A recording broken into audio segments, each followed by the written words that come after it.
இன்றே டவுன்லோட் செய்து உங்கள் ஃபேவரட் ஷோக்களை என்ஜாய் பண்ணுங்க. சகல அந்த குடும்பத்துக்காக நல்லது மட்டும்தான் செஞ்சிருக்காரு. எதிரா ஒரு விஷயம் கூட செஞ்சது கிடையாது. அவர் செஞ்சதெல்லாம் ஒன்னே ஒண்ணுதான். தாத்தா பாட்டியோட உண்மையான பேரன் அவருங்கிற ஒரே ஒரு உண்மையை அவர் உங்ககிட்ட இருந்து மறைச்சாரு.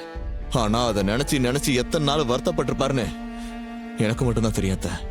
வேலிக்கு ஓனா சாட்சி மாதிரி அவனுக்கு நீங்களாம் வக்காலத்து. நியாயமா உங்களையும் நான் சும்மா விட்டுருக்க கூடாது. சொந்த புத்தி இல்லையா மாப்பிள்ள உங்களுக்கு? அவன் வந்து என்கிட்ட பொய் சொல்றான்னு தெரிஞ்ச அடுத்த நிமிஷமே நீங்க என்கிட்ட வந்து சொல்லியிருந்தா நான் உங்களை பாராட்டி இருப்பேன்.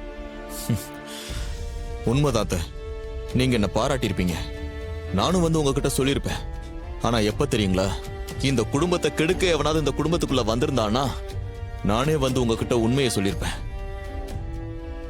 ஆனா நியாயம்னு ஒண்ணு இருக்குல்ல, இந்த குடும்பத்தை அவர் கெடுக்க வரல, இந்த குடும்பத்தை ஒண்ணு சேர்க்கறதுக்காக வந்தவர். அப்பேற்பட்டவரை நான் உங்ககிட்ட வந்து சொன்னா உங்க பாராட்ட தாண்டி என் மனசாட்சி என்ன கொண்டுடும்.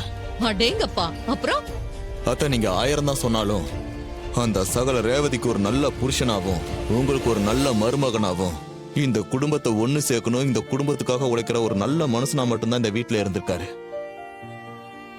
நான் சொல்லி இதுக்கப்புறம் உங்களுக்கு தெரிய வேண்டிய அவசியம் இல்ல. சென்னையில அவ்வளவு பெரிய பிசினஸ் சாம்ராஜ்யத்தை விட்டுட்டு சொத்து சொகம் எல்லாத்தையும் விட்டுட்டு இந்த வீட்டுல ஒரு சாதாரண டிரைவரா வந்து வேலை பார்த்தாரே, அப்பயாவது நமக்கு தெரிய வேணாமத்த அவர் நல்ல மனசு என்னங்கிறது. நீங்க என்ன நினைச்சாலும் பரவாயில்லத்த, ரேவதி விஷயத்துல நீங்க செஞ்சது சரியில்லை. அம்மா, அக்காவுக்கு மாமாவை ரொம்ப பிடிச்சிருக்கு. ஒரு பொண்ணுக்கு மனசுக்கு பிடிச்ச மாதிரி புருஷன் கிடைக்கிறது எவ்வளவு பெரிய விஷயம். அந்த மாதிரி நல்ல புருஷனா அக்காவுக்கு அவர் கிடைச்சிருக்காரு. ஆனா அப்படிப்பட்ட புருஷனை நீங்க பிரிச்சு வச்சதாலதான் துக்கம் தாங்காம விஷத்தை குடிச்சிட்ட அக்கா. அக்காவுக்கு ஏதாவது ஒண்ணு ஆச்சுன்னா நம்மளால தாங்கிக்க முடியுமா? ஏமா இப்படி பண்றீங்க? என்ன எல்லாரும் சேர்ந்துகிட்டே என்ன குற்றவாளியாக்க பாக்குறீங்களா?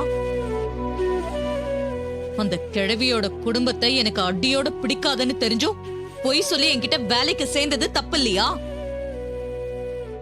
அந்த ஆரம்பமே தப்புங்கிறப்போ அதுக்கப்புறம் நடந்த எல்லாமே தப்புதான்.